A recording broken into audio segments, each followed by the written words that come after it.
سورت المطففین، اس کا پارٹ 2۔ ترجمہ ہم نے کیا تھا 17 نمبر آیت تک، اب ہم 18 نمبر آیت سے اس کا ترجمہ کریں گے۔ اعوذ باللہ من الشیطان الرجیم، بسم اللہ الرحمن الرحیم۔ کلا ان کتاب الابرار لفی علیین، ہرگز نہیں، بلا شبہ نامہ اعمال نیک لوگوں کا البتہ علیین میں ہے۔ وما ادراک ما علیون، اور کس چیز نے خبر دی آپ کو کہ کیا ہے علیون، علیین۔ کتاب مرقوم، ایک کتاب ہے لکھی ہوئی۔ یشہدوہ المقربون، حاضر ہوتے ہیں اس پر مقرب فرشتے۔ ان الابرار لفی نعیم، بلا شبہ نیک لوگ یقیناً عظیم نعمت جنت میں ہوں گے۔ علی الارائک ینظرون، تختوں پر بیٹھے دیکھ رہے ہوں گے۔ تعرف فی وجوہہم نظرۃ النعیم، آپ پہچانیں گے ان کے چہروں میں تازگی نعمت کی۔ یسقون من رحیق مختوم، انہیں پلائی جائے گی خالص شراب مہر لگی ہوئی۔ ختامہ مسک، اس کی مہر ہوگی کستوری کی۔ وفی ذالک فلیتنافس المتنافسون، اور اسی میں چاہیے کہ رغبت کریں رغبت کرنے والے۔ ومزاجہ من تسنیم، اور اس کی ملاوٹ تسنیم سے ہوگی۔ عینا یشرب بہا المقربون، یعنی ایک چشمہ ہے، پیئیں گے اس میں سے مقرب بندے۔ ان الذین اجرموا کانوا من الذین آمنوا یضحکون، وہ لوگ جنہوں نے جرم کیے تھے وہ ان لوگوں پر جو ایمان لائے ہنستے۔ وَإِذَا مَرُّوا بِهِمْ يَتَغَامَزُونَ، اور جب وہ گزرتے تھے ان مسلمانوں کے پاس سے تو آنکھوں سے آپس میں اشارہ کرتے۔ وَإِذَا انقلبوا إِلَىٰ أَهْلِهِمُ انقلبوا فَكِهِينَ، اور جب وہ لوٹتے تھے اپنے اہل کی طرف تو لوٹتے دل لگی کرتے ہوئے۔ وَإِذَا رَأَوْهُمْ قَالُوا إِنَّ هَؤُلَاءِ لَضَالُّونَ، اور جب وہ کافر دیکھتے تھے مسلمانوں کو تو کہتے تھے بلا شبہ یہ لوگ ضرور گمراہ ہیں۔ وَمَا أُرْسِلُوا عَلَيْهِمْ حَافِظِينَ، حالانکہ نہیں وہ بھیجے گئے تھے ان پر نگران بنا کر۔ فَالْيَوْمَ الَّذِينَ آمَنُوا مِنَ الْكُفَّارِ يَضْحَكُونَ، چنانچہ آج وہ لوگ جو ایمان لائے کافروں پر ہنس رہے ہوں گے۔ عَلَى الْأَرَائِكِ يَنظُرُونَ، تختوں پر بیٹھے دیکھ رہے ہوں گے۔ حَلْ ثُوِّبَ الْكُفَّارُ مَا كَانُوا يَفْعَلُونَ، کہ کیا بدلہ دے دیے گئے کافر اس کا جو تھے وہ کرتے۔ پچھلا جو ہمارا لیکچر کمپلیٹ ہوا تھا، اس کا پارٹ 1 کہہ لے اس کو، تو وہ سجین کے بارے میں مختصر سی تفصیل تھی۔ اس میں اب علیون کے بارے میں ذکر کیا گیا ہے۔ نیک لوگوں کا اعمال نامہ علیین میں ہے۔ بدکاروں کا حشر بیان کرنے کے بعد اب نیک لوگوں کا بیان ہو رہا ہے کہ ان کا اعمال نامہ علیین میں ہے، جو سجین کے بالکل برعکس ہے۔ اللہ ہم سب کے اعمال نامے علیین میں رکھے، آمین۔ اس سے یہ بات خود بخود واضح ہوگی کہ معاملہ ہرگز ایسا نہیں جیسا کہ کافر لوگ گمان کرتے ہیں کہ نیک اور برے لوگ قیامت کے دن برابر ہوں گے، بلکہ حقیقت یہ ہے کہ گناہگاروں کا اعمال نامہ سجین میں ہے، جبکہ نیک لوگوں کا اعمال نامہ علیین میں ہے۔ علیین آسمانوں میں یا جنت میں ایک جگہ کا نام ہے جہاں نیک لوگوں کی روحیں اور ان کے اعمال نامے محفوظ ہوتے ہیں، اور اس کے پاس اس کی نگرانی کے لیے مقرب فرشتے حاضر رہتے ہیں۔ نگرانی کیوں کی جاتی ہے کہ جیسے جیسے صدقہ جاریہ پیچھے سے اگر خود آپ ہاتھ سے کر کے جائیں تو اس میں سے جو آتا رہتا ہے ثواب، اور اس کے علاوہ نیک اولاد اور آپ کے اپنے پیارے آپ کے لیے کوئی مغفرت کرتے ہیں یا آپ کے لیے صدقہ جاریہ کا کام کرتے ہیں تو اس میں سکور بڑھتا رہتا ہے اور علیین میں اعمال نامے میں وہ درج ہوتا رہتا ہے۔ جنتیوں کی بہاروں کا اس میں ذکر ہے۔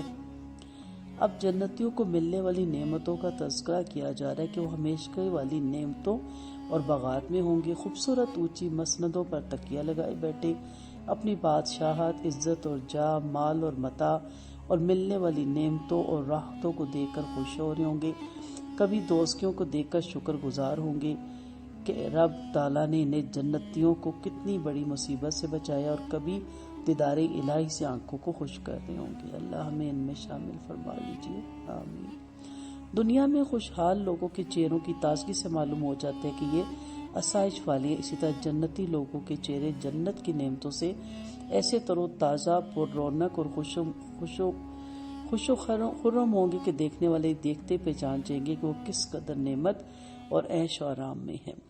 جنت میں شراب کی ایک نفیس ترین قسم رحیقم مختوم ہے جو تمام شرابوں میں سے عمدہ، بہتر اور لذیذ ہوگی۔ یہ شراب جنتیوں کو کستوری کی مہر لگے برتنوں میں پلائی جائے گی۔ جب وہ پینے والوں کے حلق سے اترے گی تو آخر میں انہیں کستوری جیسی خوشبو محسوس ہوگی۔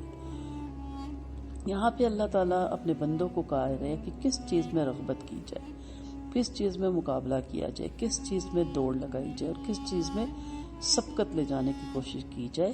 تو جنت کی نعمتیں بیان کرنے کے ساتھ ساتھ لوگوں کو سمجھایا جا رہا ہے کہ دیکھو، آپ عارضی دنیا کے پیچھے لگ کر مال و دولت اکٹھی کرنے کے بجائے ابدی جنت کے اصول کے لیے ایک دوسرے سے آگے بڑھنے کی کوشش کیجیے اور ایسے عمل کیجیے جن کے صلے میں جنت اور یہ نعمتیں حاصل ہوں۔ ایک اور مقام پہ اللہ تعالیٰ فرماتے ہیں سورۃ صافات میں، لِمِثْلِ هَٰذَا فَلْيَعْمَلِ الْعَامِلُونَ، اس جیسی چیز ہی کے لیے عمل کرنے والوں کو عمل کرنا چاہیے۔ جنتیوں کو جو شراب پلائی جائے گی اس میں تسنیم شراب کی میزج بھی ہوگی جو جنت کے بلائی علاقوں سے ایک چشمے کے ذریعے سے آئے گی۔ یہ بھی جنت کے اعلیٰ ترین شراب ہوگی۔ مجرموں کی سنگ دلانہ حرکتیں یہاں بتائی گئی۔ کافر مسلمانوں کا مذاق اڑاتے اور ان پر ہنستے ہوئے کہتے تھے کہ دیکھو ان پر کیا پاگل پن سوار ہے کہ دنیا کی لذتوں کو چھوڑ کر نقد آخرت کی اندیکھی خیالی نعمتوں کے وعدوں کے پیچھے پڑے ہوئے۔ چنانچہ وہ اپنے عیش و آرام پر مغرور ہو کر سمجھتے تھے کہ ہمارے عقیدے اور خیال ہی درست ہیں، ورنہ یہ نعمتیں ہمیں کیوں ملتی۔ اس پر بس نہیں بلکہ یہ مجرم لوگ اہل ایمان کی اسلامی شکل و صورت، لباس اور حجاب، طرز گفتگو، دنیا سے بے رغبتی اور آخرت کے اصول کے لیے محنت کو دیکھ کر ان کا مذاق اڑاتے، ان کی توہین کرتے اور ان کے دین پر طعنا کرنے کے لیے ایک دوسرے کو آنکھیں مارتے کہ یہ وہ سر پھرے لوگ ہیں جنہوں نے خیالی جنت کے لیے اپنے آپ کو دنیا کی لذتوں سے محروم کر رکھا ہے۔ چنانچہ منافقین اور مشرکین کا گروہ جب اپنے گھروں کو لوٹتا تو گھر واپس جاتے ہوئے بھی اہل ایمان کو موضوع بنا کر خوب باتیں بناتا، خوشگپیاں کرتا اور مسلمانوں کو گمراہ قرار دیتے ہوئے کہتا کہ کیا یہ کھلی گمراہی نہیں کہ یہ سب گھر بار اور عیش و آرام چھوڑ کر ایک شخص محمد صلی اللہ علیہ وسلم کے پیچھے ہو لیے، اپنے باپ دادا کے دین کو چھوڑ بیٹھے اور اس راہ میں آنے والی ہر مصیبت اور تکلیف کو مول لے لیا۔ کافر مسلمانوں پر نگہبان تو نہیں تھے۔ کافروں کی مزید حماقت اور بے وقوفی یہ ہے کہ وہ اپنے انجام سے غافل ہیں اور اہل ایمان کی فکر میں خواہ مخواہ پڑے ہوئے ہیں، جبکہ انہیں اہل ایمان کا مذاق اڑانے اور ان پر طنز کرنے کا کیا حق حاصل ہے؟ اور کس نے انہیں ان کی نگرانی پہ مقرر کیا کہ وہ اپنی اصلاح کی تو فکر نہ کریں اور سیدھی راہ چلنے والوں کو گمراہ اور احمق بتائیں اور ہر وقت ان پر تبصرہ کرتے رہیں؟ جب یہ ان کی ذمہ داری نہیں تو پھر کیوں ایسا کرتے ہیں؟ قیامت کے دن معاملات الٹ جائیں گے۔ جس طرح دنیا میں کافر اہل ایمان پر ہنستے تھے، قیامت والے دن یہ کافر اللہ تعالیٰ کی گرفت میں ہوں گے اور اہل ایمان ان پر ہنسیں گے۔ انہیں ہنسی اس بات پر آئے گی کہ یہ گمراہ ہونے کے باوجود ہمیں گمراہ کہتے اور ہم پر ہنستے تھے۔ آج انہیں پتہ چل جائے گا کہ گمراہ کون تھا اور کون اس قابل تھا کہ اس کا مذاق اڑایا جائے۔ کافر دنیا میں مسلمانوں کی ہنسی اڑاتے تھے، آج ان کا اپنا حال ہنسی والا ہوگا۔ وہ جو کرتے تھے انہیں جہنم میں ہر چیز کا بدلہ مل گیا۔ پھر انہیں مزید ذلیل اور رسوا کرنے کے لیے سوال کیا جائے گا، کیا کافروں کو اس کا پورا بدلہ مل گیا جو وہ اہل ایمان کے ساتھ دنیا میں مذاق کیا کرتے تھے؟ آیت مبارکہ کی حکمتیں اور تقاضے کیا ہیں؟ نمبر 1، کافروں کے اعمال نامے سجین میں جبکہ مومنوں کے اعمال نامے علیین میں ہوتے ہیں۔ پھر نمبر 2، جس طرح دونوں گروہوں کے رہنے سہنے کی جگہ مختلف ہوگی، اسی طرح کھانے پینے کی چیزوں میں بھی زمین آسمان کا فرق ہوگا۔ کافروں کے لیے اگر کھولتا ہوا پانی، پیپ، تھور کا درخت اور خار دار کانٹے ہوں گے تو مومنین کے لیے پاکیزہ شراب، ٹھنڈے اور میٹھے مشروبات کے چشمے، لذیذ میوہ جات اور طرح طرح کی ان گنت نعمتیں ہوں گی۔ نمبر 3، لوگوں کو چاہیے کہ دنیا میں چمکتے ہوئے سکوں، بینک بیلنس، کاروں اور کوٹھیوں کے لیے دوڑ نہ لگائیں، کیونکہ یہ عارضی اور ختم ہونے والی چیزیں ہیں، بلکہ احکام الہی کی پیروی کرتے ہوئے نیک اعمال کے لیے دوڑ لگائیں، کیونکہ یہ آخرت کی ابدی اور نہ ختم ہونے والی نعمتوں کے اصول کا ذریعہ ہے۔ پھر یہ چیز بھی اس میں بتائے گی کہ قیامت کے دن معاملہ الٹ ہو جائے گا۔ اہل ایمان کفار پر ہنسیں گے کہ خود گمراہ ہونے کے باوجود ہمیں گمراہ کہتے تھے، اور واضح دلائل ہونے کے باوجود نہ انہوں نے اپنے خالق کا حق پہچانا اور نہ آخرت کی فکر کی، یہ جانتے ہوئے بھی کہ دنیا کی لذتیں عارضی ہیں، ان میں مست رہے۔ وآخر دعوانا ان الحمد للہ رب العالمین۔ سبحانک اللہم و بحمدک، نشہد ان لا الہ الا انت، نستغفرک و نتوب الیک۔ السلام علیکم ورحمۃ اللہ وبرکاتہ۔